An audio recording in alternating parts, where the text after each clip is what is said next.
Yo,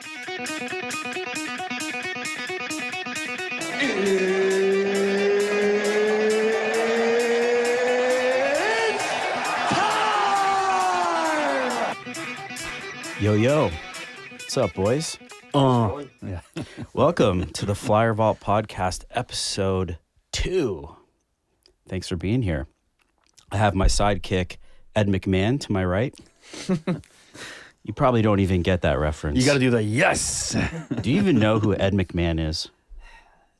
That's a wrestling reference, correct? We should school him. Corey, how's it going? I'm good. Good to see you back in the sidekick chair. Ed McMahon was Johnny Carson's sidekick. Oh, jeez. Yeah, I'm showing my youthfulness. You're showing it, showing your age. We have a special guest in the studio right here. How you doing? Introduce yourself. Thanks. My name's Jesse Parkinson. I'm just happy to Bring be the mic closer to over, the yeah. mic. There we go. Name's Jesse Parkinson. Happy to be here. Talk about some music, some shows, and shoot the old cannon with you guys. You know. Or as they say, shoot the shit. I wanted to avoid saying that. Nah. Yeah. No censors here. Okay. And who are you? Chris McKee, former music agent, award-winning music agent and concert promoter, turned radio host and radio show producer. Awesome. And you have quite the radio voice. Thank you. Like it just, I just hear that bass just running through the lines. So. I had this before as well. You know, one of the things I learned being an agent, especially when I first got into it, I did a lot of calls to the UK. And it was expensive to call. We used to have calling cards, booking all these DJs. And so you had like 30 to 60 seconds. So I learned to speak very clearly and don't use slang. And I developed my radio voice when I was working in music. And then it just kind of came in handy later. Stellar. And we reconnected because I saw you at was it Anthony Fury's show or Greg Brady's show? Greg Brady. At Greg Brady's show. Yeah. And you're the producer or you're involved? Yeah, I produce a bunch of shows, but for that particular week, I was producing Toronto Today with Greg Brady on AN 640. And this week, I'm doing the Alex Pearson show on 640. I love Greg Brady. I love his show. I don't love the hours that he broadcasts. Because if you want to be on his show, you got to wake up at like 5:30 in the morning. I was producing his show. I woke up at 3:15 all week, that's normally when I go to bed. These are like death hours for me. That's like, but I've done it a few times, and Greg's a really good guy. And it was great to reconnect with you on the Greg Brady show. And again, I wanted to bring special guests and people who are kind of like in my orbit, and you two definitely are in my orbit. You in particular, because you have the distinction of fix his mic. I'm trying to help out with the radio. You're the pro. I'm producing here. Yeah, I'll take your cues. You have the distinction of being one of the fans who wrote a story. In the new book, Stories of the Stage, 25 Years of Concert History at Scotiabank Arena. And, we're kind of like kindred spirits because you're a Rush fan. I'm a Rush fan. Practically everybody I know is a Rush fan. It's like, if you're not, you shouldn't even be in this country. Get out of here. Go then. Something very strange if you're not. And I guess we connected through the Flyer Vault, through the Instagram account. And I was sourcing stories for the Rush R40 spread of the book. And I guess you saw that call to action and you reached out to me, and that was great. So what did it feel like knowing that you ended up in the book? Like, when did you find out, and how did that feel? It was pretty special. So I was happy to contribute some of the stubs and my stories to the book and to you. I didn't know what to expect, so I hadn't heard anything. Didn't really expect to hear anything. You've got a book going on, you've got a lot of stuff you're doing. So I keep checking, Amazon and these websites, seeing when's this book gonna drop finally, and it does. And I took about a week before I went into a store to check it out, and I went with my partner, and I was like, I'm just gonna see what's happening. And then in the acknowledgments right away, it said my name, and I flipped to one page, and it showed an Incubus ticket. Flipped to the next page, and I'm like, oh, let me take a look at the Rush thing. Let me just see. And there was my story, and it felt really great to be, I guess, to have that story represented in the book. I think a lot of people would see that and, feel attachment to it, because Rush, living in Canada, living in Toronto, North York, coming from there, your parents are music fans, everyone is into Rush some way or another. There's always some sort has of a Rush connection story to it, or a a Rush connection. story. So that was the perfect thing for me. I was very happy to see it, and I'm not sure if a lot of people know about the story, but basically I took my dad to a Rush show, and I told him it was going to be going to a Jays game. It was Father's Day. It was around Father's Day, so it was a Father's Day gift. And my dad, being not so sharp when it comes to Union Station and being down there, as I am. I took him a couple different turns, and all of a sudden we're in the gates of the ACC at the time, and we're actually in line getting our beer.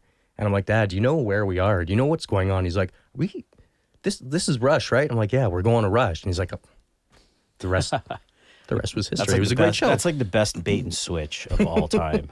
Yeah, you couldn't get mad at that. Hey, Marco, you got the book lined up there. You want to put it on the screen and get it to, I think it's page 245, 246. We can actually look at the Rush spread in all its glory, because I actually want to read the story out loud, because it's epic. Thank you. I just love it so much. Let's see if we can get it up on the screen here, Mr. Producer. There we go. Okay, so go forward a couple pages, because I know it was 2015. Keep going. Getting there. There we go. There you go. All right, go back. There we go. So Rush R40, I read Geddy Lee's autobiography. I've watched the Blu-ray. I've been a huge fan of Rush for a long time, ever since I saw them for the first time at Sarstock. Right. I couldn't believe how incredible this band was. Before I had, listened to Tom Sawyer and some of the bigger songs, but I didn't truly get struck by the Rush lightning until Sarstock, which was in 2003. And so, luckily I had the opportunity to put this spread together to pay homage to the greatest band to come out of our city in history. And there you are. So I'm going to read this story because I love it so much. Test for Echo Tour 97 at the Amphitheater was my first concert ever. I was 10 or 11. My dad took me. I'd seen them many times after with friends through the years as I got older, and surprised my dad to see this show for the R40 tour. I met him at Union, told him I was taking him to the Jays game, led him through the underground concourses as he commented on everyone's Rush shirts. He still didn't know until we showed up at the ACC gates. It was very full circle. A treasured memory and a bittersweet one, knowing it would definitely be the last time I saw Rush. Yeah. And did you know, because at that time there was rumors it was the final tour, but it was never official. They didn't put out an official statement. But when you and your dad were there, did you know that would be the last show? I think so. Everybody knew that it was going to be the last time. It's very Rush-like or Rush-esque not to really announce it. I thought, and not to say anything or be too final about it. So from what it looked like, it was going to be the last show. Definitely, I was getting up there. I don't have it in me to go to these shows all the time anymore either. So I was like, it's me and Pops. We're going to this show. Chances are it'll probably be the last time. So it was great. So I have to ask: is it the shirt you're wearing? Yeah. From your first concert? It is, yeah. So this is the Test for Echo 97 Let's tour. see it. Open up the shirt. Sure. So that's the OG Test for Echo merch. Yeah. 97. Gildan, probably. Although that's fine. Yeah, full of holes. And I wore this in my, my grade 6 yearbook. And I can tell that shirt's been through some wars. It's been through it. I think this shirt was even on Much News one time. Really? Yeah, it's no big deal. Who here has been on Much It's no Music? big deal. At least two. I've got a couple Electric fun Circus stories for you there. The first time I was on Much Music, it was I believe it was the very first intimate and interactive Barenaked Ladies. I was 15 years old, Scarborough kid, so obviously loved BNL. Me and my best friend Simon Mahoney, who ended up being my partner in the rave company I owned, his uncle Lauren Perlmutter, who became a big comedy agent, was Barenaked Ladies' original manager. So he had some sort of relationship with them. He said, hey, they're playing, we got the word, they're going to play Much Music, intimate and interactive. I lined up outside in the freezing cold, colder than it is tonight, for about 5.5 hours. got let into the studio, got to be in the BNL Intimate and Interactive. And if you see some of the old footage of it, you see a 15-year-old me there with my Buffalo Bills hat. I weigh about 105 pounds in that, which is like my left leg now. But at the time, so I was in it. And then, other stuff from music when I was an agent and manager and stuff. So Lovers great tune, in a dangerous Yeah. time. When I first heard that song, I was like, who is this band? Barenaked Ladies. That's a great name. I need to learn more. And then Gordon, and then it was history. So I have a fantastic tie-in with Rush. So I got to meet Rush. So when I was an agent at the Feldman Agency, we represented Rush. And so Sam Feldman, my boss, Jeff Crave, Vinny Sancamani, they're all their agents. We went to the dinner, the Canadian Rock and Roll Hall of Fame induction dinner. I sat at the table with Rush and hung out. And then performing that night was Bruce Cockburn singing Lovers. And he did a funny joke before he sang. He said, "I'd like to thank the Barenaked Ladies for letting me use this song." And then he did Lovers in a Dangerous Time. So there's the tie-in for you. Epic. That's amazing. Epic. Wow.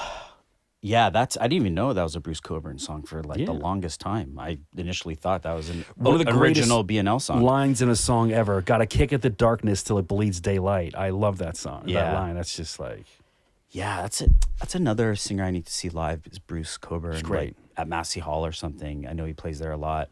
Tom Cochran, when did I see him? I saw him a while ago. But wow, so you've really been in the company of legends. I've booked shows for Tom Cochran. Well, There you go. as a booking agent, Yeah. I imagine. So what exactly does a booking agent do in the world of concerts? So everyone, there's a difference between a booking agent, manager, and a concert promoter. So the agent strictly books concert performances. That's it. So I did it as a manager, but my role as an agent is I would not, like, let's say I managed Eminem, I would not call Rihanna's manager to get her on a feature. So you come do the album. I would not speak to any producers. I strictly book concert tours, concert dates. That's it. If you're not paying, if you're just doing like a TV performance, don't call me. Call the manager. Call the record label because we work on commission strictly, 10% of everything. And so, or for DJs, sometimes it's 15. So I would book concert tours. That's it. Right. And that was in your past life being a booking agent. Now you're in the I did it for radio 20 world. years. Yeah. Right. And we'll get to more of that stuff. But back to Rush. Oh, sure. So when your dad finally realized what was going on, Yeah. like, what was his reaction? Where were you sitting during the show? How was that night? What was the highlight? Yeah. Paint the picture. Well, Wade is a funny guy, so he can be very Shout out Wade. Shout out to Wade. Very very emotional, and like anybody who has an attachment to Rush, or myself as a parent now, I have a 4-year-old daughter who I'd love to take to a concert one day. For a parent to go to a show with his son and have it be very full circle and have it be Rush very close to home, he was emotional about it. He was really happy about it, and he was just kind of, I don't know. I'm not very articulate today, but he was just. Where were you guys sitting? Well, we were in the 300s there. They weren't the greatest seats, and the funny part is, I'll tell like a quick little story to tie it in. The Test for Echo tour was Molson Amphitheater. It was my first time ever at the amphitheater. I was very very young.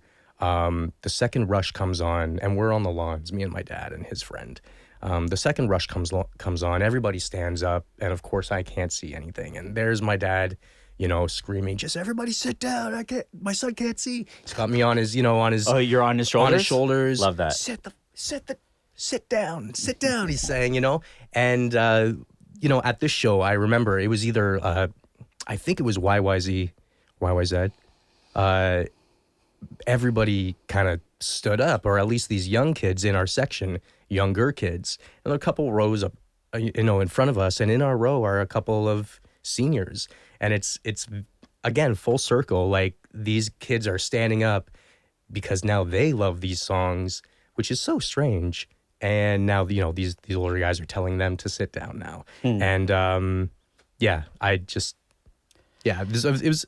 There's a lot of fond memories. That was one of them. I bet if we watch the R40 Blu-ray, like frame by frame, we'll find you in there. You will not see me in it. Even if you're up in the 300s, I'm sure there's a couple pixels we can identify, and we'll be like, there's Jesse and Wade. There might be, but I wasn't at that show. It was that they filmed the show the day after. that I was there. So you were at the 17 show and they filmed it at the 19 show. Yeah, and that was the one that they put on the Blu-ray. But I love that there's fucking now Blu-ray is awesome. I love that I have that now, like to hold. I've and probably to watched it 100 it. times.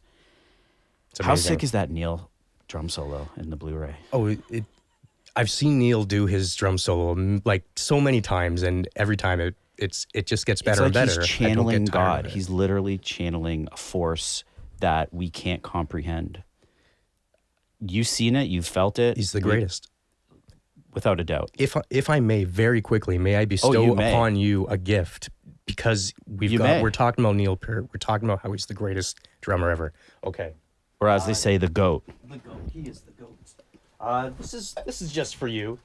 You'll have to mind the Ziploc bag, but this is a miniature Snakes and Arrows tour Neil Peart drum kit that could be for decor or just on the mantle. Wow, or this is something. killer. Where'd you get this? That was a gift, and it's time to move it along. I think to the next. Can you set it up on the coffee table? Absolutely, and then we can give it a rip. Yeah.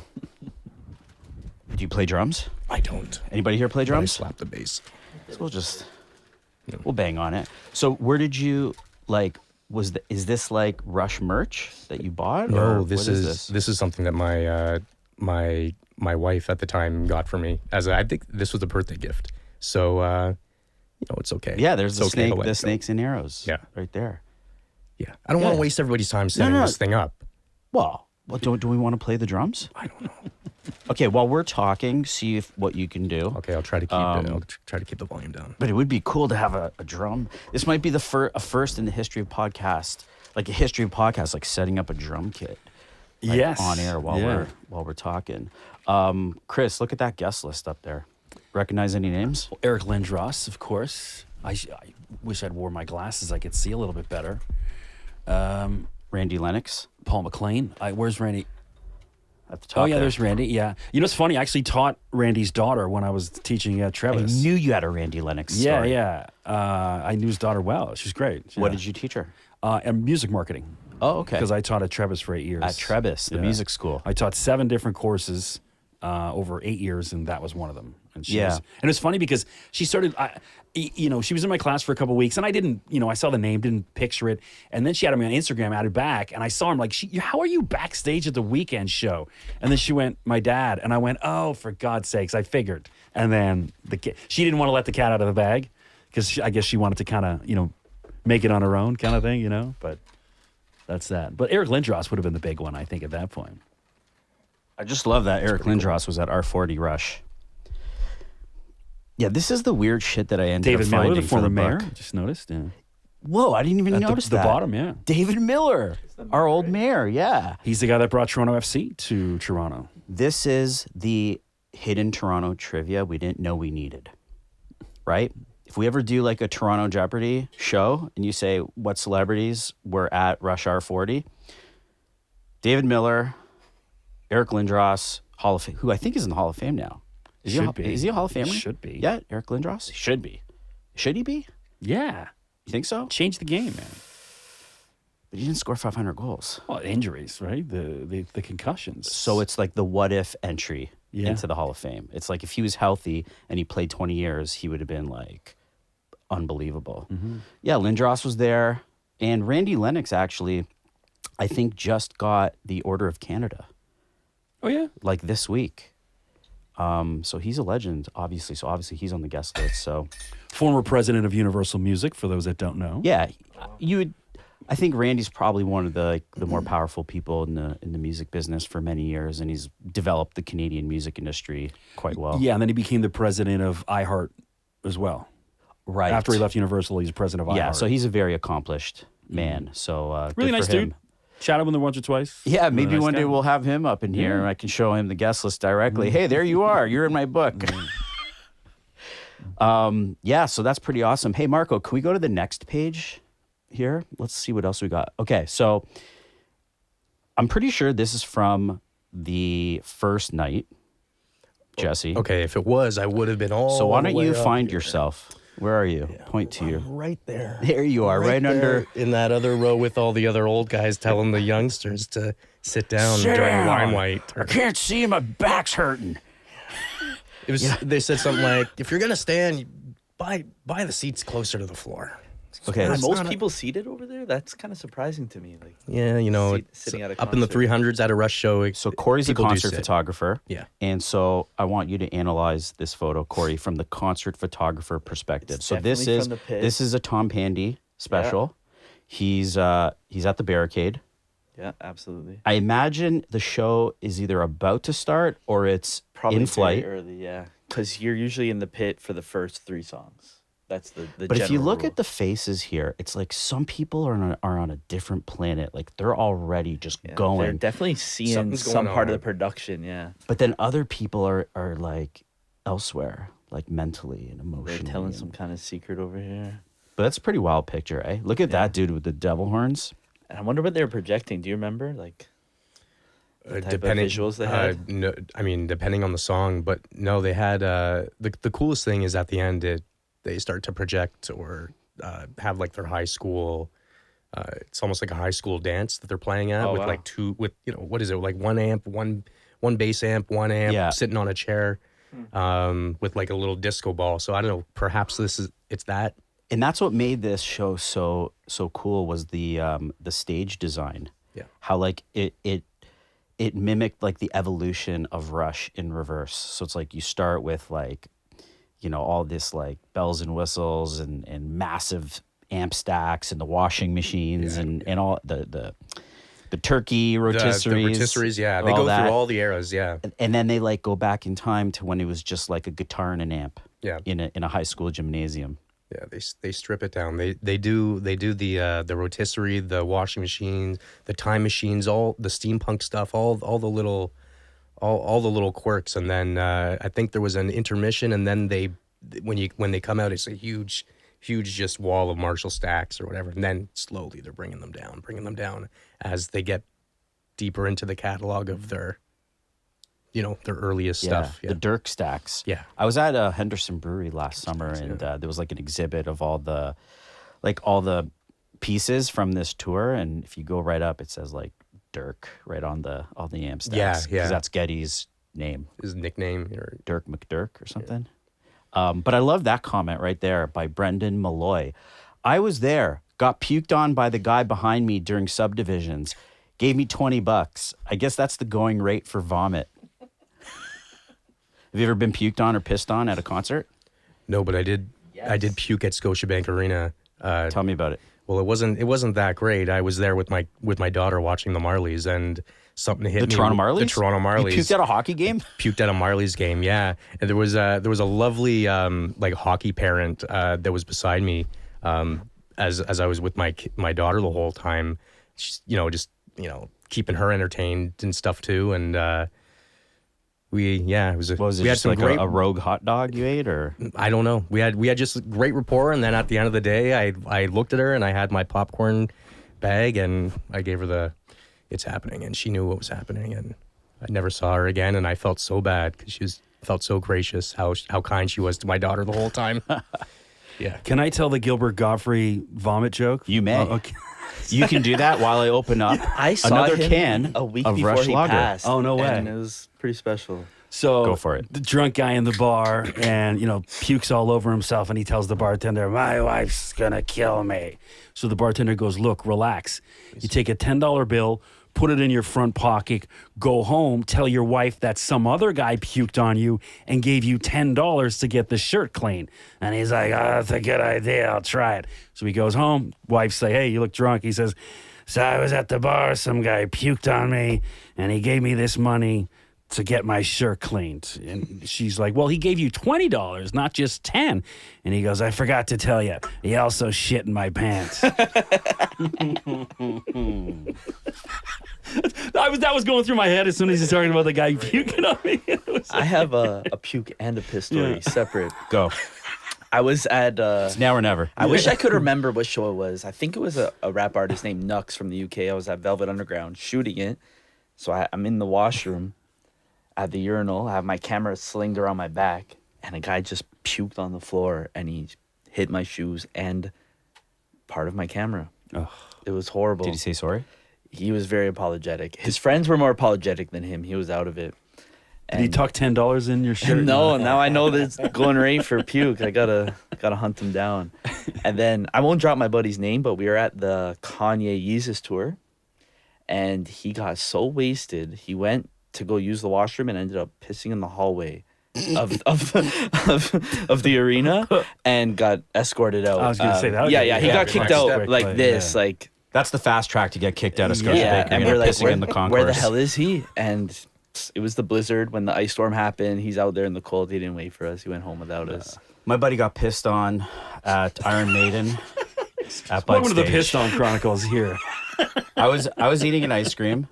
My buddy's beside me, and some drunk dude like pissed on his leg, or like was basically trying to piss elsewhere, and like there was spray. It was messy.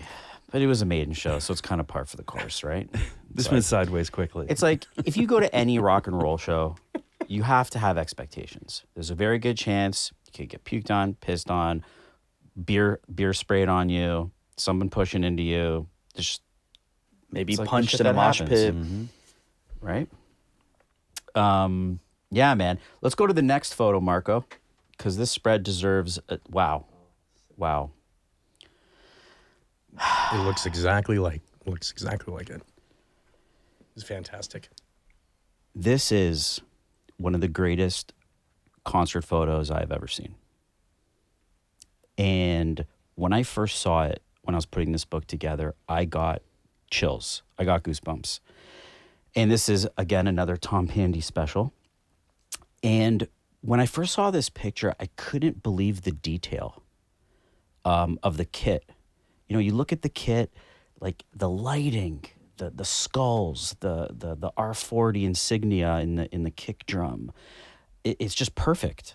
He's perfectly framed. He's almost looking right in the lens. And then you look at the drummer, the GOAT, and it's like you look in his eyes, and it's like this is a master at work right now. And who knows what song he's playing, but it's almost like it's just second nature to him. It's just like he just knows how to do it perfectly with, you know, and he's looking straight at the photographer with a very like pensive look. Like, you know, here's a master at work in deep concentration, honing his craft. And you don't that he was put on this earth to do. Fantastic, eh? Yeah, you don't get that from Neil. You don't get a look like that from Neil Peart every day either. When I saw this, I sent this photo to Getty, and I said, Getty, I don't know if you've seen this picture, but it is so incredible. I'm putting it in the book. I hope you enjoy it. And he's like, thank you. Let's go to the next one. Fuck yeah. Who do we have here, Jesse? You do the honors. We've got three goats in one picture. We've got Alex Lifeson on the axe. We've got Neil, the professor, behind the kit over there, and there's Getty doing what he does best, making really good faces and just ripping it. They're all ripping it. And if you look at fantastic. their faces, like they're all just completely dialed in. They're just dialed in. Right? I'm sure you've seen that face. You know, you've been to so many concerts. Like when you see a musician or an artist who's just in that zone, you can. It's like an aura that comes off them, and you can see it in their eyes. And I see it in these guys. Yeah. Fantastic, huh? Next. And then, yeah. So this was the Toronto Star Review. 4 stars, of course, 4 out of 4, and that was another wicked Pandy shot. And it's like, again, you know, you as a photographer can appreciate this. It's like he's sitting there like stalking his prey, waiting for the perfect moment to hit that shutter. And in this moment, he got it. He got the fan putting up in the light, putting up the devil horns. Someone's he got the light here too. It's like this is like, as you said last time, the money shot. Yeah, for sure. How many other shows got 5 pages? None. In the book? Yeah. Like this is got to be one of the highlights. Tragically right? Hip. Okay. Man Machine Poem, several pages. Okay. Radiohead's Return. Okay. Got a few pages. The first show, Tragically Hip, when they opened the venue, got a few pages. Jay-Z and DMX Hard Knock Life Tour got a few pages. And Drake, It's All a Blur, got a few pages. Okay. I was at that show. I feel like I covered the bases. I'm probably missing some stuff, but I felt like those shows in particular, probably just because of like the Canadian angle. Yeah. And because it's Radiohead. I mean, you can't. What they do, they give you a list of like every show that went through, and then you went through and went, these would be the most significant. I spent a whole week on setlist.fm Yeah. trying to like harvest every single show that happened there, create a master list.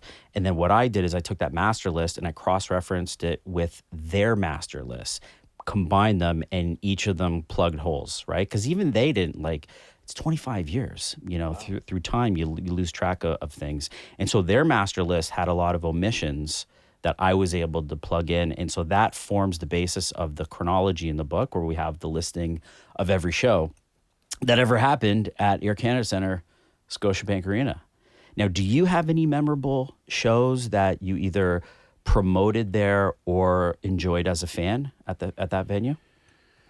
First concerts. Oh, yeah, Bon Jovi. I got to stand on stage with Bon Jovi.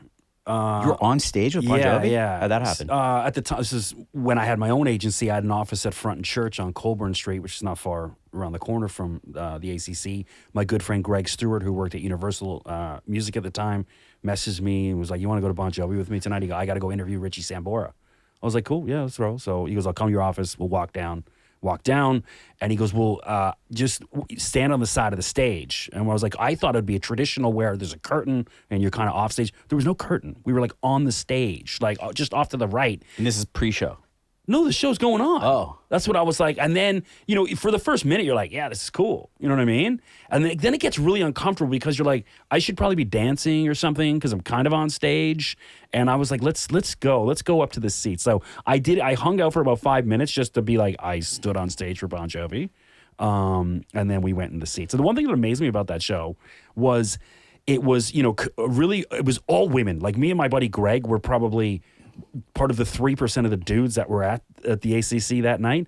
It was like 19,000 women, and it was all like Cougs from Vaughan and Woodbridge, all these good-looking, like older Italian women. Bon Jovi and then the Cougs. surprising, it was a bunch of hot, like young girls in their early 20s as well. And I was like, I knew the Cougs would be there, but Jovi gets all the Italian young chicks love Jovi. I've never Yeah. heard cougar as a short form. Coug. Yeah. I've just adopted a new word in my lexicon. Thank you.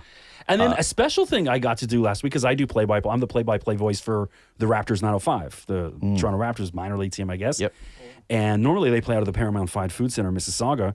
But 2 weeks ago, they had a school day game at 11 a.m. at Scotiabank Arena. We set a G League record for 19,257 people in the building.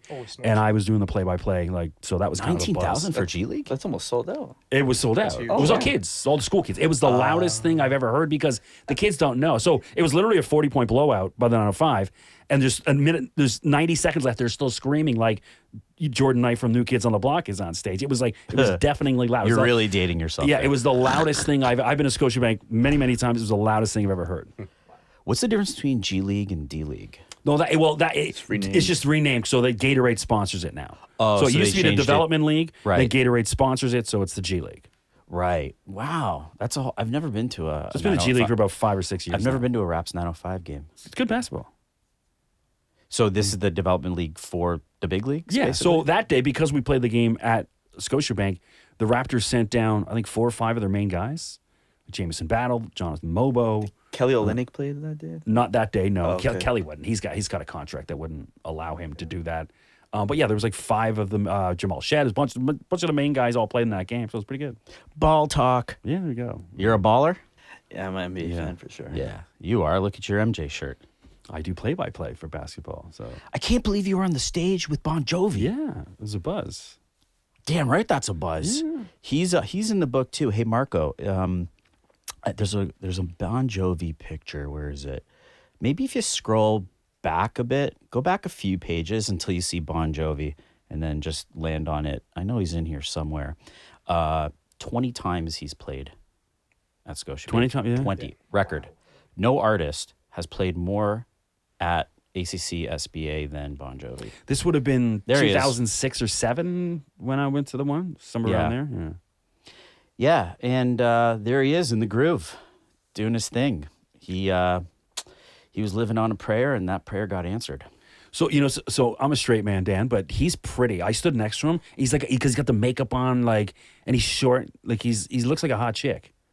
Well, why do you That's what I think? couldn't amazing. Because I was as close he as you look and like I a were. That's coug? as close as I was with Bon Jovi. And I'm like, this guy's like a hot Does chick. that not explain 19,000 cougs Yes, in the yeah. venue? And this was a good story too. She brought her brother to Bon Jovi, and it was his first concert. And I think he was autistic, but it was his first concert, and he had such an incredible time. And really in this book, it's all about the fans. The fans are the celebrities, as far as I'm concerned, with this book. Like Jesse and Wade. Shout out Wade. So how many He's Rush gonna get a concerts kick have out you of been that. to? You know what? This is the funny thing. I was thinking about this last night. It's like, no matter how many shows I've gone to, no matter how many cool things I've gone to, no matter how big of a fan I am of one band, there's always somebody else that blows me out of the water. Yeah. So I mean, I think I may have been 6 or 7 times, all for their own different reasons, with different people, different venues, different records and stuff.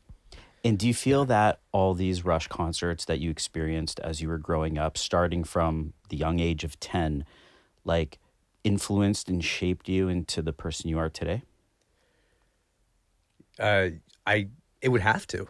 It would have to, because I can remember that concert and remember thinking, I like this. I always liked music because I was listening to it growing up. But now I'm getting to go to these shows. My dad is a musician, so I would get to see him play, perform and play guitar and sing. I wanted to do something like that too. The more and more you go to shows, and as you get older, teenage years, 20s, 30s, you go to all these shows and you get a lot of inspiration. So it accumulates. It's like energy accumulation. That's how I look at it. It's like every time you're exposed to these vibrations of all this different type of music and instrumentation, it's like you absorb it. Oh yeah, you definitely no matter what show it is, I'm sure I can speak for everyone when I say, you walk out of a show, if it's a good show, you walk away with a feeling that something is like different in you. You have a new inspiration. You're I don't know. You're just thinking different the next day. You're just full of hope. Yeah, hope. So, that's a great. I know that sounds adjective. So silly, but yeah. No, but it's true. A lot of people do go to concerts, and they come out with hope, or they feel positivity and optimism and hope, even if it's for just those 2 hours.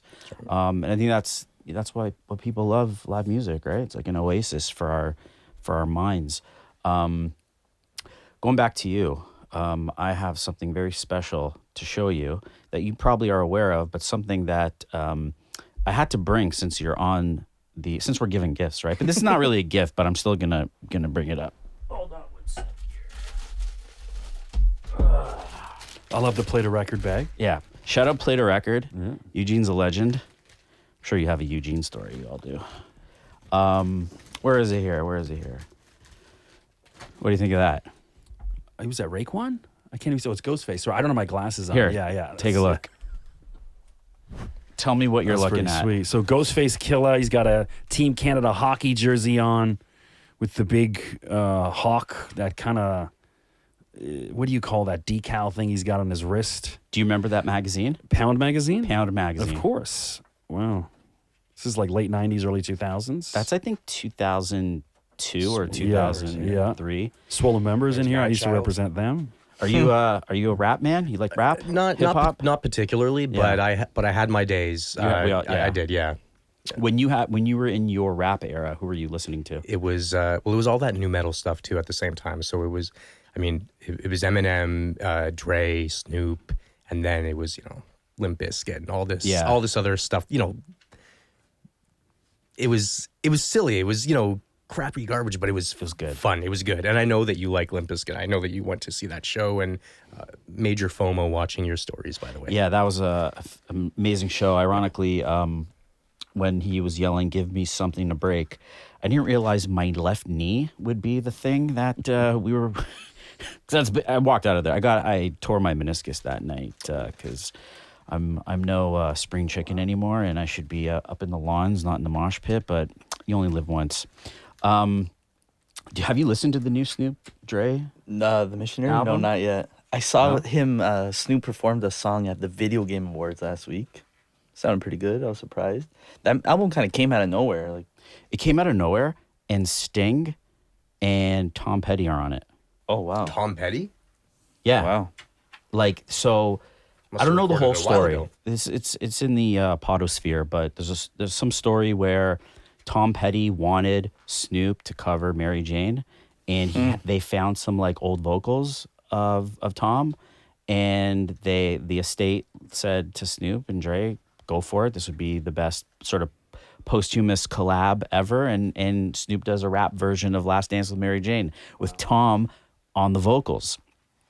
It's incredible. I listened to it. Like Tom Petty purists are like, this is sort of blasphemy, whatever. But I thought it was an excellent hip hop reinterpretation of that song.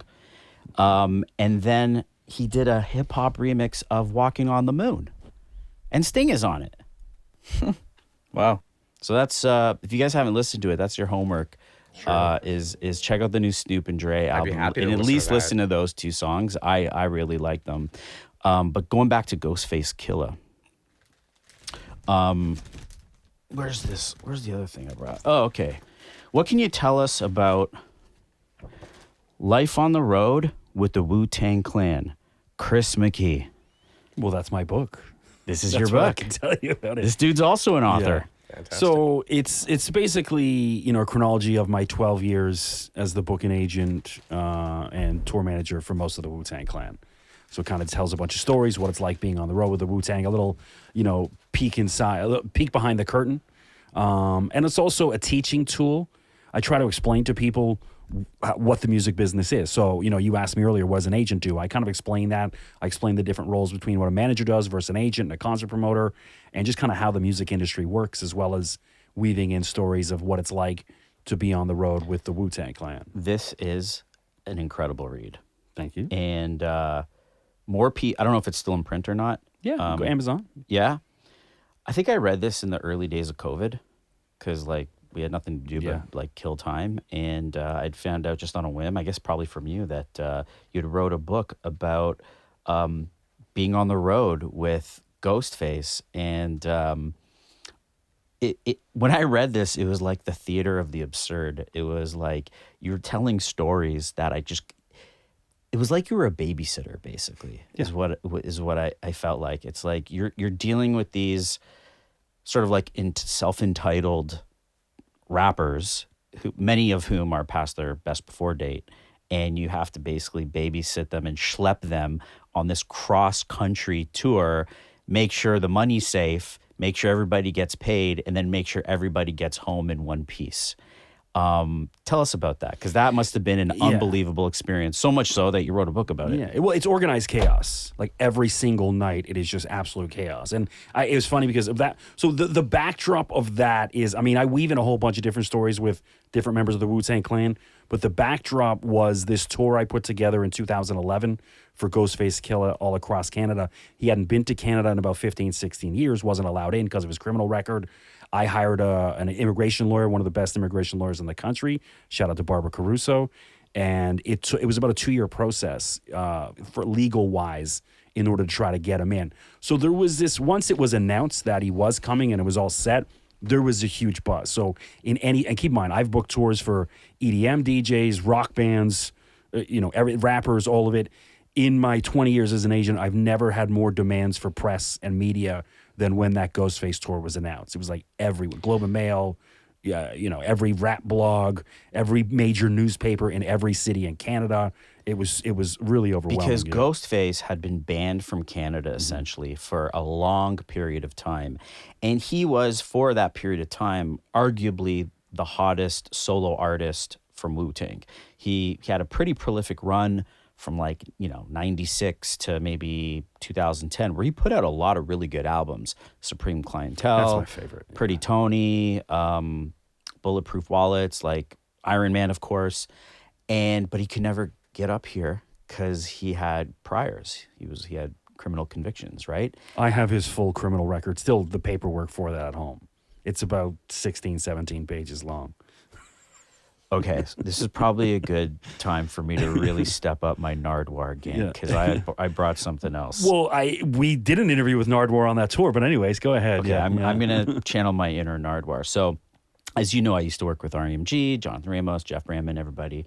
And I have access to the archives, and it's the gift that keeps on giving. And of course, I've posted a lot of stuff to the Flyer Vault and whatever, but Ghostface was really trying to get into Canada because he knew there was such a demand to see him here, right? But he had been basically blocked out of the country for well over 10 years. It was 15 or 16. And Jeff and Jonathan were trying to book him for many years and couldn't pull it off because of all the red tape and the bureaucracy. And one of the amazing artifacts in their efforts to bring Ghostface to Canada was a letter. This is going to be amazing. This is a world premiere. Okay. Can you see this? I can't read it, no. Okay, I'm going to read it. Mm-hmm. You're going to love this. World premiere. This is like real Canada hip-hop history right here. April 1st, 2009, so well before the tour that you did, to Canadian Immigration. I am applying for rehabilitation approval because I truly miss traveling the great Canadian cities. Performing in your country is a privilege that would be greatly appreciated. When I was young and immature, some would say careless and selfish, I committed several crimes against society. I served my time and something with New York City legal system. I've also recorded many albums, traveled the world, and have been an outstanding citizen. I have not considered nor committed any crimes in over a dozen years. I am requesting a chance to return to your country as a gentleman and law-abiding citizen, Dennis Coles. Do you know what the odds... AKA Ghostface Killer. Do you know the odds he wrote denied. That are? Slim and none. That Denied. Is not his handwriting. That is not his... Somebody wrote this. Yeah, he doesn't speak like that. Like, so it's probably like his manager or yes. or maybe he hired just like someone who has eloquent, like... No, I know it is Ghost nice very well. It's nice He'd just be like, penmanship. write that shit for me, man. And like that's how it went. Can you do a penmanship analysis, please? Yeah, I can see that. Yeah, do some forensics? No, that is not his. Okay, so basically what that was, yeah. So what you're saying, because you would know, because you toured with him, that he had somebody write the letter, make it nice, submit it to Canada Customs, and it was still a no-go. Yes. So then all these efforts to try to bring Ghostface to play in Canada, because we knew it would be a moneymaker, because fans wanted to see Ghostface. How did you pull it off? Like I said, I hired the best immigration lawyer in the country. Now, I had success for many years before doing a similar process with other rappers. So Royce the 5'9", because Royce had a couple DUIs. Yep. I was Royce's agent for 14 years and got him in. Busta Rhymes back in 2005, another guy that had a pretty extensive criminal record, got Busta in through the same process. Tretch from Naughty by Nature, same thing. So I had done this with all these other guys, and that's why when I finally went... So I had been speaking to Ghostface and his manager, Mike Caruso. That's probably Mike who wrote that at the time. Since 2002, trying to get him. And it was like I would check in every few months. Hey, Mike, what's up? You know what I mean? It's like, can't do it yet. And so it's like, until they say no, there's so many rappers that I would do that. Like, you just check in every few months. Every few weeks sometimes. So it's like trial and error. You're just hoping you get them on a good anything day. Anything changed. Yeah, unless they say, Chris, beat it, don't call me, which that's happened, you keep checking in. And it was also, it was good to build a rapport with Mike Caruso, and he would kind of steer me. So he was Ghost's manager? The original manager. The original manager. Yeah, and like from New York. He sounds like a legit guy. Yeah. Oh, Mike's a legend because Mike started. That's one of the things when they came up here and met me. They were like, "You and Mike are like identical," because I started in electronic music. Mike was very big in the New York club scene in the 1980s, like producing underground house music and stuff events before he got into hip hop. No relation to David Caruso. I don't believe so. No. I have a question about getting American artists with charges over. A lot of times people get booked and then they get denied on like the day of. Mm-hmm. Is that their fault or immigration being hard on them? Both. because if they don't go through the process to get this, because they clearly didn't go get it, it's called a temporary residence permit. And like I said, it took us 2 years to do it. We got rejected once, and I'd had a whole 25 city tour booked at the time, and then you're like, it's not happening. So, but then our lawyer was like, no, I have another idea. We're going to appeal this. There's another way we can do this.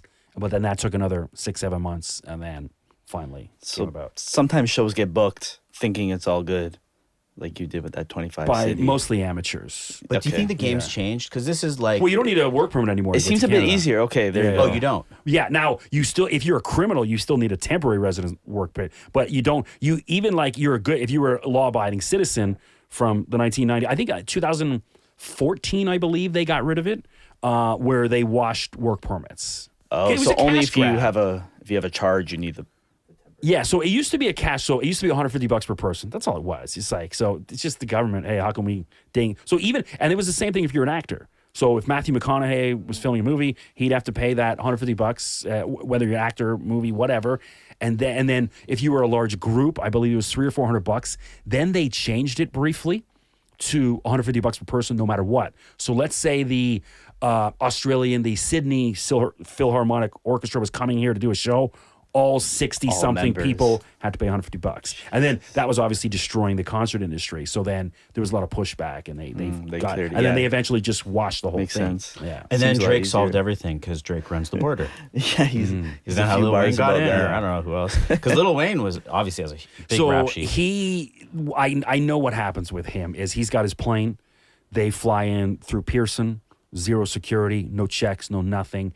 Because there's the private jet situation but there's still nobody checking them when they there's get the still plane. customs and They would avoid border protection for private charter flights. Yeah, not with that situation. No? No, Okay. they didn't get off the There's plane on the levels. road. Yeah, There's yeah, just yeah. these levels. Yes. When you're at like the A list or above. That's like he's on that Celine Dion kind of. Celine gets that kind of. Yeah, I treatment. just remember. I forget what OVOfest it was. I just remember on the big screen. Drake runs the border. I remember. It was a couple years 2014 ago. maybe? No, it was the Young Money one. YMCMB reunion. Yeah. Where he was like teasing the crowd that like maybe Wayne wasn't there, and then it was something like, but, and then in big letters, Drake runs the border, and then Wayne came out, and everyone's like going crazy. That's the only OVOfest I've missed, but I did go to the North Star show a few days prior. I was there too. That was a one of great my show. favorite shows ever. Have you been to any of those? Is that the one that was at History? Yeah, the one at it was History. at It was the- like yeah, yeah. 5 hours of just Yeah, it was classics. yeah. That was the like Canadian rap variety show. Yeah, it was Well, great. I represented pretty much every Everybody. artist, other than about Not 3 or surprised. 4 that Not was there. surprised. So at one point or another, I was the agent for just about everyone that performed at that show. That show will go down in history as one of the pinnacle hip hop moments in our city, bar none. I one of the best shows. I've ever Everybody gone was to. I there, loved and it was a complete lovin', and everybody was equal, and Drake was a fan, and Nelly Furtado shows up, and it's just like We this were is coming great. out of the COVID where we've Came been out of locked down. COVID. And that's what, and then we talk about it was a love fest. We'd all been locked down for 2 years. And that was one of the first shows when things were finally starting to Yeah, get back to normal. absolutely. That's one of the reasons why I went. I was like, I'm going to go just to go. And then bumping into all these people that I hadn't seen in a while. And, I hadn't even been in the industry that much. And it was awesome for me to realize, oh, wow, I was loved. I was respected. Because sometimes you think, I'm not, nobody gives a shit. And then you go and everyone, to see how many people were excited to see me. Awesome. Was a buzz, and people kind of point, and you're like, oh wow, and it was like you want to talk about that high and that feeling loved coming out of a concert. I rarely get that because it was my job for 20 years. That night, I had that feeling, and it was.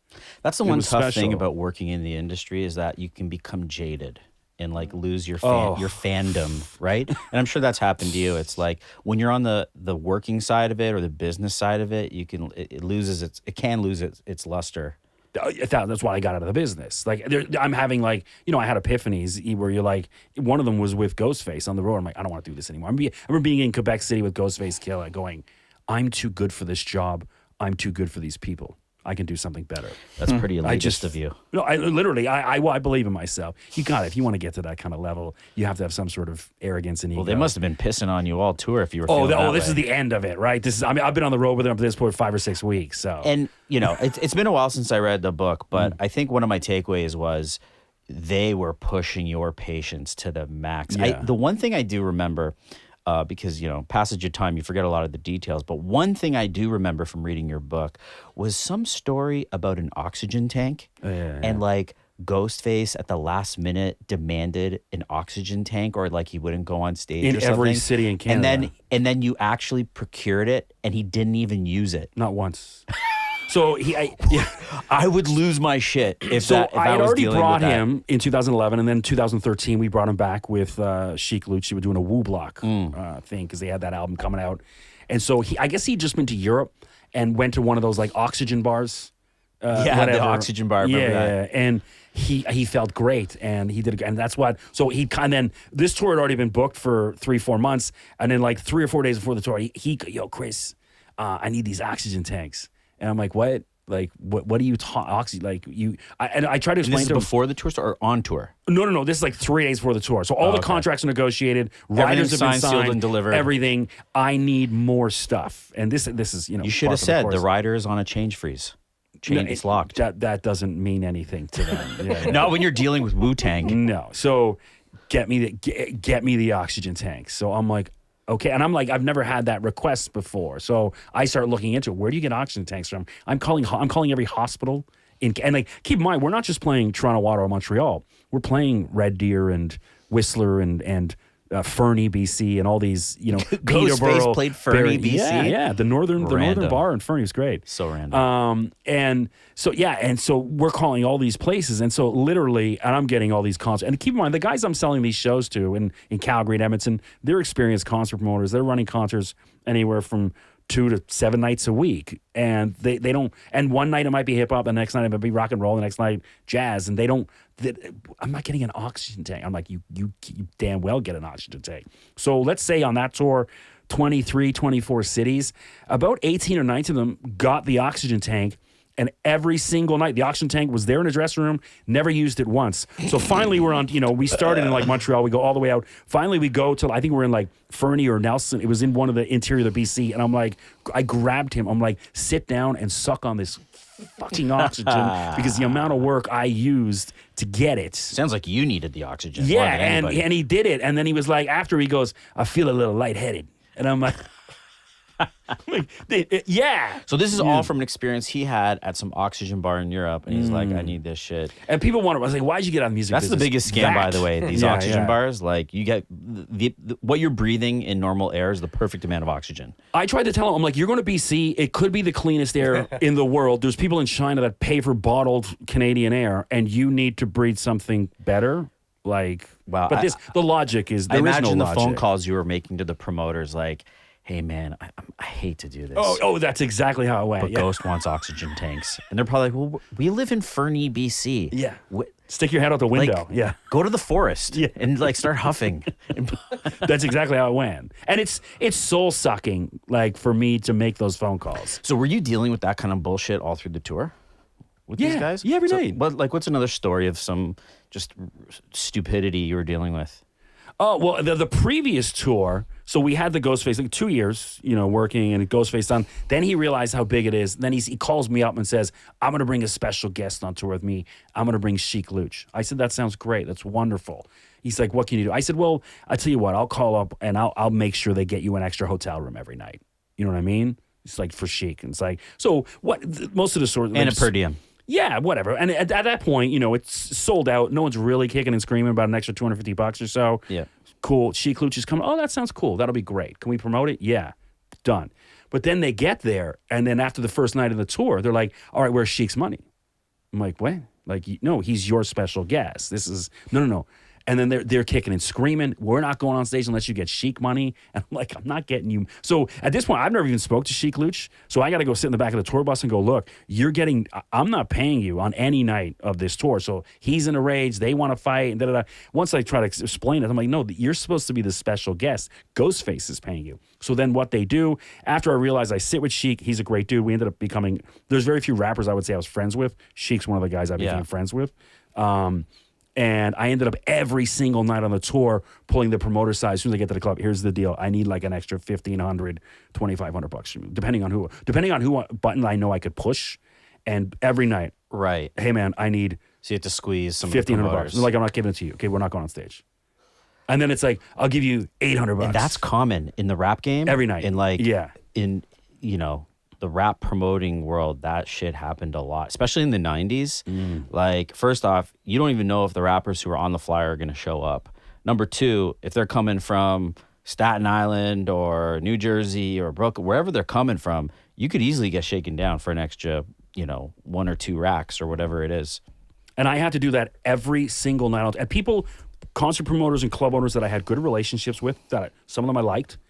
Here's the deal: I have to do this, and this is what's happening. Yeah. And then I'm like, you got to kind of bully them in a way, some ways, and it's uncomfortable. But that was my job.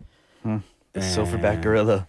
That's that's it. Like, you have to do that. Being a rap promoter sounds exhausting. Yeah. Were you part of bringing Chic and Styles, I think, that same year? Yeah. At Excess? Yes, I did that. First time Styles came to Canada. I was very excited about that one. Yeah, that was me. Yeah. That was great. Excess. We were talking about Excess Club on the last pod. It was 261 Richmond. Yeah, on Richmond. Yeah, that one didn't. That was one of the last long. clubs of like the Peter old Richmond era. club district. Yeah.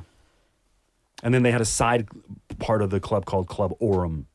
I remember that. Excess was the main room, Orem was the side room. Also, King of the Dot did some events there too. Yeah. The rap first time I ever battles. saw Sharon was there, and I became Sharon's manager. Corey Sharon. Yeah, I was his manager. Okay. And so I saw him, the first time I saw him there, he was like 18, and he was doing it was like a Saturday afternoon battle. Do you remember who the headliner was that day? No. Was it when Raycon was there? I think so. Yeah, I was at that one. It was like a Saturday afternoon. Yeah, and they go all day. Oh, I know, they started yeah. like 4. My Oh, yeah, buddy it's ridiculous. Fingas, he was doing that circuit. And Yeah. I've never been to a King of the Dot. Are they back on. then they were very, very exciting. Yeah. The caliber of talent has kind of changed, I think, and URL is That's another league. that's Smack from Smack DVD. That's his league. Right. And they kind of get the major talent now. So to bring it back, Vel, who's Ghostface tour manager, he was partners with that Smack DVD. He helped create that as well. Smack DVD. Yeah. That shaped me as a young man. Like that's where I learned. So like Vel his might be Bible. one of the guys who wrote that. It's either Vel or Mike Caruso. Yeah. One of the two. Yeah. It's so I've heard funny. that name a lot. Yeah, Mike It's so Caruso. funny how I saw this letter, and like initially I thought this was like a heartwarming, sincere letter written from Ghostface Ned? with his beautiful penmanship, and I was thinking to myself, wow, Ghost has like beautiful calligraphy, like you know. And then you're here telling me the real story, which is like, fuck no, he didn't write that. That's shit. as fake as it comes. Somebody Yeah, wrote yeah, that. yeah. That's a ghostwriter, basically. Yes. Yeah.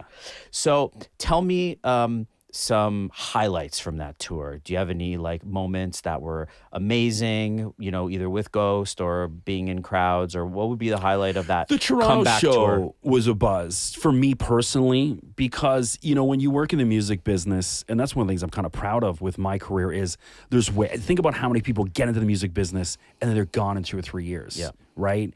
Well, I remember hearing Snoop had a quote, something to do with like, well, you ain't shit unless you made a comeback. And I'd had 3 or 4 comebacks. There's like waves in your career. Right. And that was like, I'd been high, low, and I was on a little bit of a down. And then that was like, boom, I'm back. I just booked the biggest hip hop tour in this venue country. was that Sound Academy. Sound Academy. Yeah, which is Sold now Rebel out. Nightclub. Sold out. 3,500 people, like just a full sea of people, and the energy and the amount of people, like the weeks leading in. People, even like my regular friends don't normally bug me for freebies. I had like my regular friends being like, I want to come to that show. I have Chris. another little tidbit to show you. So that was a good buzz. He's telling the absolute truth. There was a huge buzz for this Ghostface comeback concert, so much so that the Globe and Mail wrote a news article about it. Yeah, I can tell you, I was sitting right next to him when he gave that interview. Return of a hip hop killer, November 26, 2011. In the byline here is, after being barred for his criminal record, the Wu-Tang Clan co-founder says it's like coming home to be touring Canada again.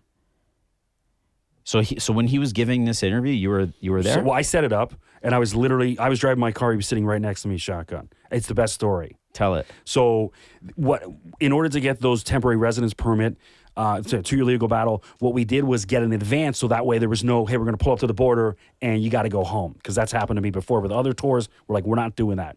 So what we did was I flew him in about 4 or 5 days prior to the tour starting. We flew him into Buffalo. I went to go pick him up in Buffalo, drove him to the Peace Bridge border. We did all the paperwork, sat there for a couple hours. Then they said, congratulations, you can go in. So I then came in and we did a video.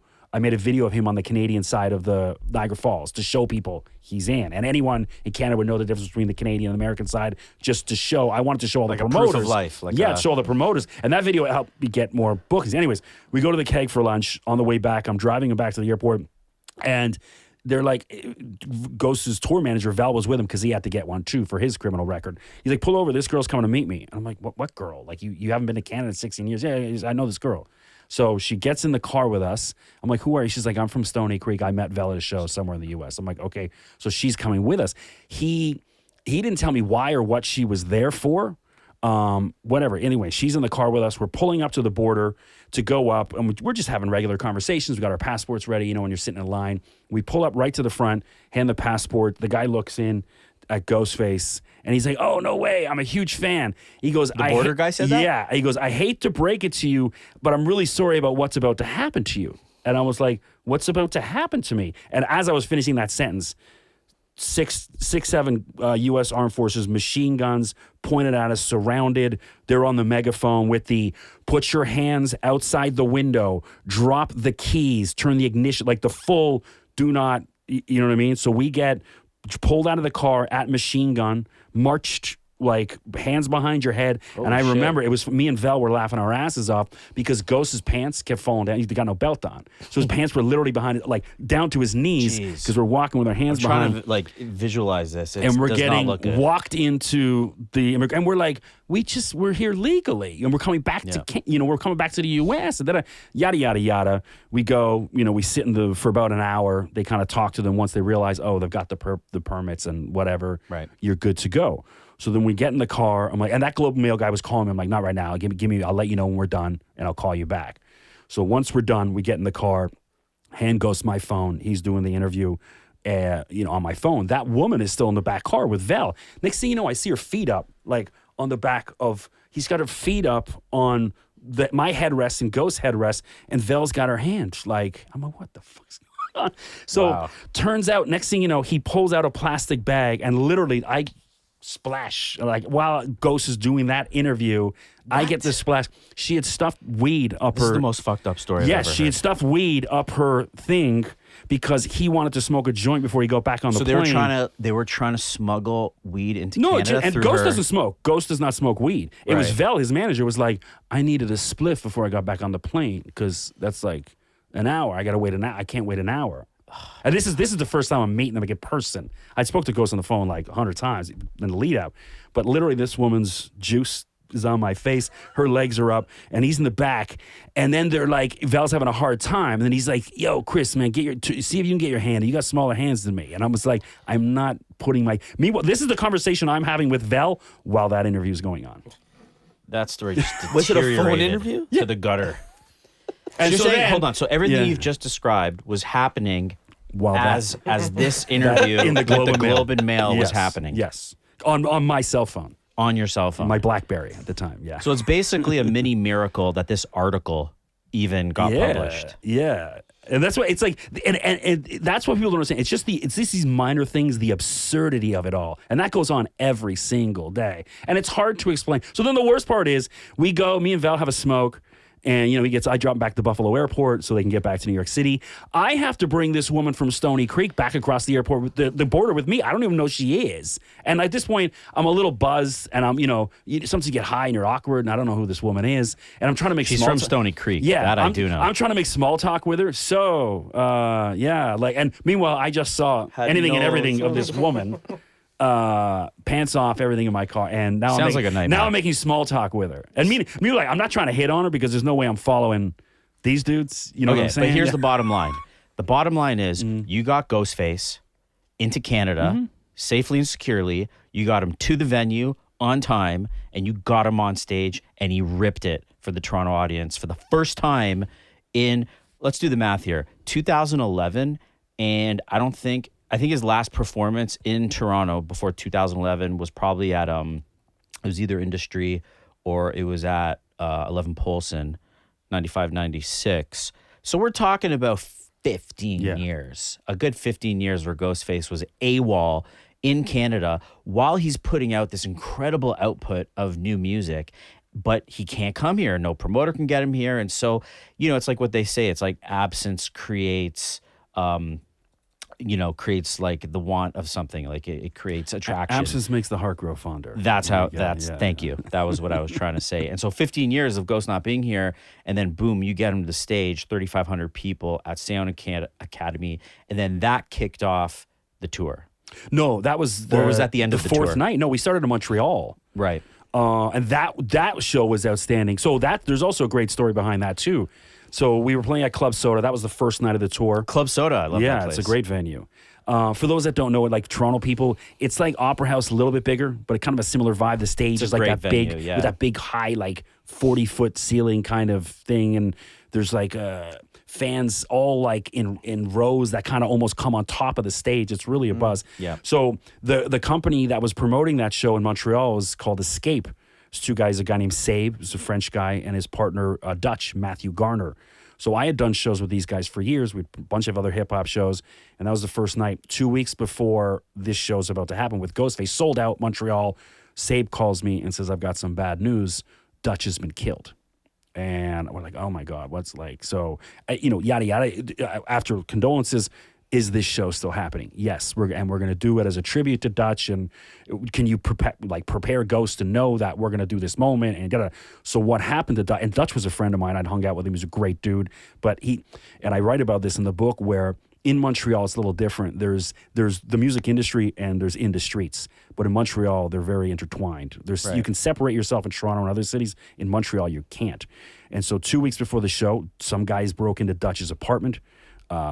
Some other guy they got Dutch, but some other guy just came to his apartment to buy weed, was just there to grab a little bit of weed. These guys broke in while they were there, tied both of them to the chair, lit them on fire, killed them. Dutch was on fire. So this is some mob shit. Yeah, and Dutch kind of got up out of his chair, was found dead, burnt on a house in the lawn across the street. They have yet to find who did it, so it's still an open case right now. Montreal is a different environment with this kind of stuff. And I knew this when I watched, you ever watched the wrestling series Beyond the Mat on A&E? Mm-hmm. And I watched the one on Dino Bravo. It was like the same shit. It was like he got involved in construction or some industry that was run by mafia and whatnot. And then they finished him off in his living room. It was like so tragic. But yeah, Montreal is like that. There's a lot of, it's different than here in Toronto. Yeah. But did that Montreal show go on? It went on and sold out. And just that one was crazy too, because you think of all the work. And I remember just standing on the side of the stage with that one with like this grin on my face, like I did this. And that was a buzz. Yeah. Yeah. And then after you're just like, I'm done with this bullshit. Like it just, even listening to it sounds exhausting. No. To actually do it. Oh, there was moments where it was amazing, right? Yeah. But it's exhausting too, Like it was, and like, I write about in the book as well. Like there was, by the time now, we go across the country. I'm in Lethbridge, Alberta, little rinky-dink town. We're staying in some bullshit Sandman Hotel, literally the Sandman Hotel, Sandman Inn, whatever it's called. And I like to work out, and that's the thing. Me and Sheik were the only dudes that would work out. So him and I became friends. We would work out together. This one particular day, I just went to the hotel gym by myself, and then I see Ghostface eating dinner by himself in this nothing restaurant in the Sandman Inn in Lethbridge, and he kind of waves me in. I'm like, oh, so I sit down with him. 3 or 4 hours later, I'm still sitting there, just me and Ghostface, and he's preaching to me about the teachings of what it means to be a 5%er and the Nation of Islam. 5% nation, yeah. Yeah, and he broke it all down for 4 hours. Peace to the gods and the earth. Yeah, yeah.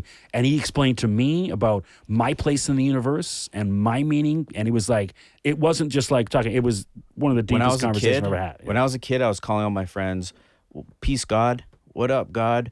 Because we were influenced by the Wu-Tang world, the 36 Chambers. Yeah. And we had no idea what we were talking about, but it sounded cool, and we were fucking bored suburban kids. So that's how we were talking. We were doing that like Wu-Tang slang. But I pick up your book, and I always like opening up books and going to a random page and just see what you get. And so I opened up your book. I go to a random page. So I'm going to read a small little excerpt, and it's really funny that I landed on this exact excerpt. You ready?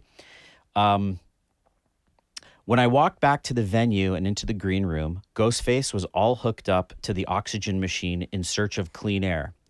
I didn't want to point out the fact that he was in Nelson, BC, in the middle of the Rocky Mountains, which has some of the cleanest air on the planet, which he had already been breathing in for hours since arriving in town. I was just happy that he was finally using one of the oxygen setups that I had worked on for weeks to try to arrange for him. Ghostface was hooked up to the oxygen bar for maybe 10 or 15 minutes, and then several of the other guys in the crew all jumped onto the machine following. That's the one time. So, but keep in mind, In Nelson, so BC. from Montreal, Ontario, Manitoba, Alberta, and he finally in Nelson. Oh, and you had to hire a woman to run the oxygen tanks. Yeah. So you had to hire the labor and materials. It's like a whole situation. And then one of the guys took her back to the hotel after. Of course. Look. So that's it's a rap. chapter It's called the rap game. That's, the Wolf Lady. That goes without saying. That woman, and she was so bizarre. She was one of these, like these holistic, like right now she probably should have an ASMR channel. She was one of those, like, hey, welcome to the oxygen bar. And it was like, yeah. And she was so peaceful. And we started chatting with her, while Ghost is hooked up. What's your deal? She's like, I lived in the mountains for about 25, 30 years, and I had pet wolves that she owned. She's like, I had this compound, and I had kind of rescued some wolves when they were babies. They grew up with me, and I guess she said she lived up there for years. Her parents gave her money. She inherited money, and after 25, 30 years, she ran out of money, so she finally had to move back into town, and then moved to Nelson and was working at like this oxygen bar. So she was like this spiritualistic weirdest, and she was probably like in her 50s, and one of these guys was still like, took her home. So here's another interesting excerpt. I don't care. So talking about the Toronto show, you write, there were guys backstage at the Ghostface show in Toronto from just about every well-known hood in the city. There must have been close to 100 people backstage with a who's who from Galloway, Jane and Finch, Jungle, Parkdale, Flemington Park, and more. That backstage must have been wild. Yeah, there's like just guns open. Like, Guns, weed, blunts. Yeah. And that's the Hennessy. thing. And so that was, like I said, that was one of those shows where I brought some of my normal friends backstage just to be like, because they want, and one of my friends, and he was like the biggest Ghostface fan. I said, I'll come out. I'll let you meet him. My buddy Jake. Jake works for the NHL and stuff. Like, he used to work for sports. Anyways, and he literally was like, after being backstage for 30 seconds, he was like, "Get me out of here." He was scared, and that's what. And I must have brought about 10 friends backstage just to say hello to. And I never do that. That was just a one time because it was such a big show, a special thing. The one time, and every single one of them got out. Like, they were scared shitless. And we're like, how do you do that? Because I was responsible for maintaining the order in that room, 100 people. And it's like, and the most gangster of gangster dudes, because there's this code. So that happens every single night when you're working with kind of street rappers where the who's who of the street show up backstage and don't ask. They expect to be let in and to greet them. And it's like, and then even the rappers are like, no, let them in. It's like a real recognized real thing. And that was one thing I had to learn. Like, what do you care? Like, no, they have to be here, and they get to drink our booze and whatever, and show them love.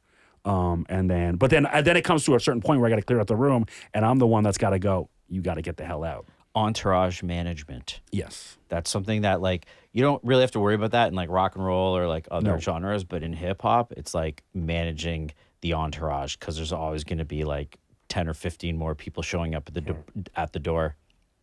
This case, it was about 200 or 300 other people. Yeah.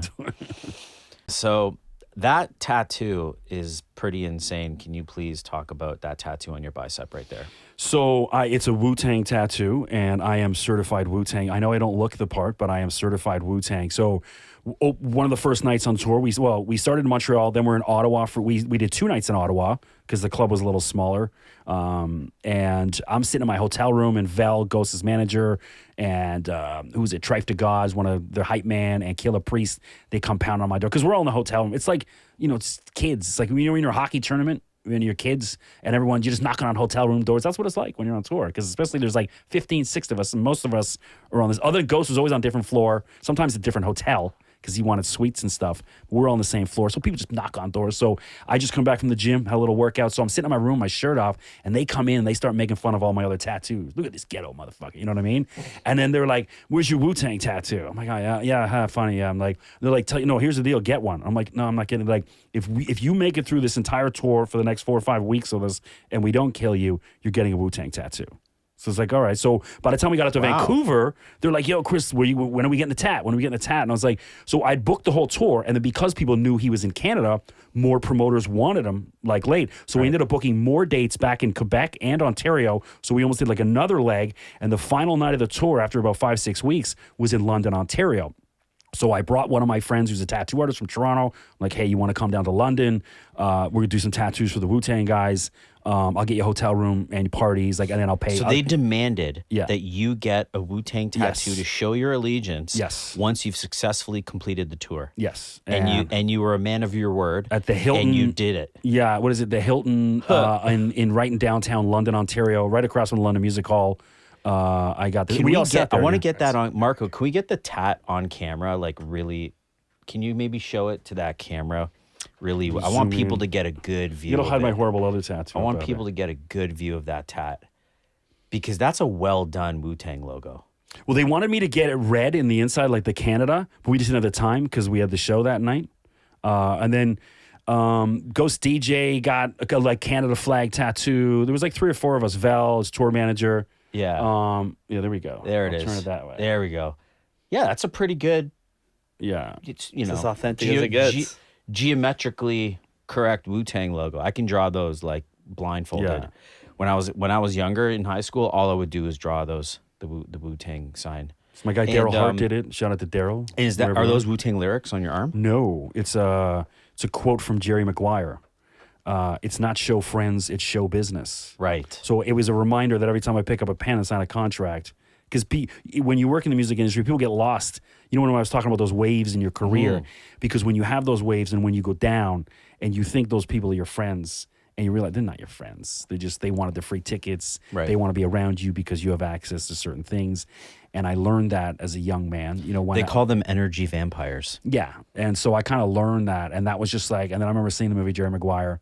And I love the line. Bob Sugar, was Jay Moore, the comedian. Yeah. So when Jerry gets fired from his job, he's trying to, they're in this battle. Who's getting the clients? And Bob Sugar, and that's the one thing he would call them all and go, "Look, I know you're friends with Jerry, but it's not show friends, it's show business. Stick with me." And that's the CN Tower on your left arm. Yes. And what does that say? So Mr. McKee, my name in it. But what it was, the first rave I went to was at 11 Polson in August 17th. The first rave I went to was at 11 Polson. It was Cyrus. a Madness rave, August 17th, 1995. And I took an MDMA and I walked out and I remember seeing that skyline of Toronto. And it was like I had this epiphany. Yes. Beautiful. And that was there. the view in my mind the morning walking out of 11 Polson at like 9 a.m. on what would be probably August 18th, 1995, looking at that skyline. And it was like this epiphany. So that's the OG skyline. That's OG. Because, there's 30 more condos. I got to get it updated. Yeah. So back in the day, before it was Rebel, it was Sound Academy, but before then, it was just like empty. It was the Docks. Right, then, sorry. Before then, yeah. Then it was the Docks, and then before it was the Docks, it was just like an empty warehouse space called 11 Polson Street, where they would have raves, all night raves, I've 9 heard so a.m. much about these warehouse raves that basically they're all gone now. No. They're back. There's still back? an underground scene, actually. You just got to like be in the know. I know a lot of them happen around. Where is it? What is that street? Don't bait it out. Not Guns Road. I remember Guns N' Roses. I used to go. Yeah, I'm thinking of the E-parties. E-party actually, which is probably Destiny on that did a couple poster parties behind out you. there too. Yeah. But there's some underground warehouse raves that are still kicking around here and there. I actually went to a rave at a really weird location this year at the secret subway station. Oh yeah. Oh, cool. Lower Bay. Yeah, that was that was actually one of my top concert nights of the year, and I go to a lot of concerts. And me and my friend went to see 3 Inches of Blood, which is like real like hardcore metal. I think they're pretty sure they're Canadian actually. But he was a big fan. He's like, "Let's go see 3 Inches of Blood." It was at Danforth Music Hall. Saw a great metal show, and then right after that, we went to see Art Department at Lower Bay subway station. for a little techno rave. It was very interesting times. What was your favorite concert of the year? Did you go to any shows this year? Anyone stand out? Yeah, so I'm a semi-retired avid concert goer. So I went to a couple this year, not many though. I went to they were both good shows. Lake Street Dive at History, which is not my cup of tea when it comes to music, but it's great. My partner took me, and I love seeing live music and discovering new bands and having a new appreciation for things that I didn't. So there was that, and then there was Pixies at the at Backstage. One of my all-time favorite bands. Seen them quite a few times, and that was great. Hadn't seen like a real show probably since COVID. Maybe saved for one or two other shows, but that was the first one that I wanted to see, and finally Who's got the to see opener it. for that Pixies show? It was Modest Mouse. Modest Mouse. They right. didn't play a single song that pretty much anyone I knew. Yeah. It was Float On, but that was it. I That was the at only that song show. I knew. I didn't remember a lot. Yeah.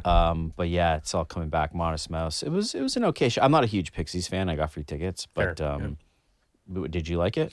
Yeah, it was good. I mean, I've seen them a couple times before, so you know what to expect. And, they blow through their sets really quick. That's one thing that's interesting about a Pixie show is you never know what you're going to get from one night to another. Heard one of my favorite songs that I've never gotten to see live. That's always like a nice thing when it's like, okay, I've seen these guys 6 or 7 times. When are they going to play the song I want to hear? So got to hear The Happening. It was a good show. I mean, it's always a good time at the amphitheater. Yeah. Like, it doesn't matter if it's a bad show. You're having a good time there. Backstage is always a great vibe. Summer in the air, like, you're having a good time. Drinks are flowing. The wind is blowing through the hairs. Yeah. Yeah, it's- it's good. Yeah, It's good but time. it's Backstage is going to be great. I'm thankful that Rogers Stadium is coming to fill the gap for Buds, because Backstage is going to go dark for a few Yeah. years when it goes under reno, and so Rogers Stadium is going to When's be that happening? Not next year, but I think the year after. Okay, that's yeah, because they have disappointing. bookings for this summer. Yeah, so I think, and don't quote me, but I think 25 might be the last summer before they reno that whole central Ontario Place area, as they're basically renovating 2/3 of the entire Ontario Place It'll be interesting. grounds, including Bud Stage and whatnot. But it'll be very interesting to see what the final product looks like and what Live Nation has cooking, because there's going to be multiple venues, They different have Echo uses. Beach there. They have that. Yeah, so I'm like, sure it they'll could do be- a similar layout. It could end up becoming like a concert complex or wonderland when it's all said and done. It would be great. It's going to take a long time. It's going to take a long We're gonna time, have to be really but patient. eventually we're going to have the subway stop there. Yeah. Right. So you're gonna have a subway connection. You're gonna have all these different like venue configurations for different types of music and different crowd sizes. And I think it's gonna be an amazing destination, but it's gonna take a fucking long time. We're used to it, right? Man, I hope it doesn't take as long as the Eglinton LRT. Is it open Yeah. yet? Is it? 2025 They run around March. I they think. run trains on it, but like not for public. So my dad lives near Bathurst and Eglinton, and it's just every time I drive past there, it's just like it just burns me with anger, because you have these beautiful brand new stations that have just been sitting there waiting to be opened. They're all done. I know. The whole street infrastructure is completely done. All the tunnels are done. The lines were done, except there were all these quality issues, and they had to rip out the lines and like redo it. And it's just like every time you're driving on Eglinton, you're passing, Eglinton Station, Spadina Station, and you're like, and it's still locked. Yeah, and they look beautiful. Like they look like they're going to They're be ready great to when go. It, when it It's like finally we just happens. need humans in there using it. It's ridiculous, man. People got to get fired for that. You They can't- just got awarded the other line. Well, the Metrolinx. Metrolinx CEO just resigned. Which Oh, is okay. Like, There you go. because he's been milking it. Resign. And now he's like, yeah, thanks. Thanks Dude for the should have been paycheck. canned years ago. But that's a whole nother story. We're gonna keep it music focused, but eventually this is gonna turn into politics talk. It's bound to happen, because the two things I love talking about in life most are music and politics, just like my dad. But anyways, I want to thank you guys for joining me on this episode. We had some good conversation. Chris, thank you for the Wu-Tang stories. I'm sure you have so many more. Yeah. And we'll have to get you back. Jesse, thanks again for your amazing story that I was honored to put in the book. Thank you for this awesome Snakes and Arrows drum kit. You're very welcome. I hope it goes to. I hope you enjoy it. Yeah. Oh, I will. I just I gotta have a figure out Rush where to put connection it. before we leave. So Yeah. I met Alex Lifeson's son. He was a friend because I had a drum and bass record label. It's called Jedi Records. We started the second ever drum and bass record label in North America in 1997. And kind of when I was doing hip hop, let it get away. And then in 2014, I brought it back. I wanted to do like a greatest hits. And then we added a few new tracks. And it was my guy D Region, Ted Morocco, who's a really well known lawyer, but produces drum and bass on the side. He was good friends with Alex Lifeson's son, who played like some keys and guitars on one of the records on my drum and bass album. Nice. So, yeah, Very there we go. There's my Rush connection. Okay, send me the link to that track. I want to listen to it. Yeah. So thanks again. Thanks for having me. Ed McMahon, you the man. That's your chair. Thanks for Anytime. you and Chris got to link up because Yeah, I know you have a lot of more hip hop questions for him. He's your 100%. hip hop uncle, right? He's a nephew, and I'm sure you guys will connect. So thanks Thank you again. for having me. Really appreciate it. It was fun. Appreciate it. Peace. Cheers.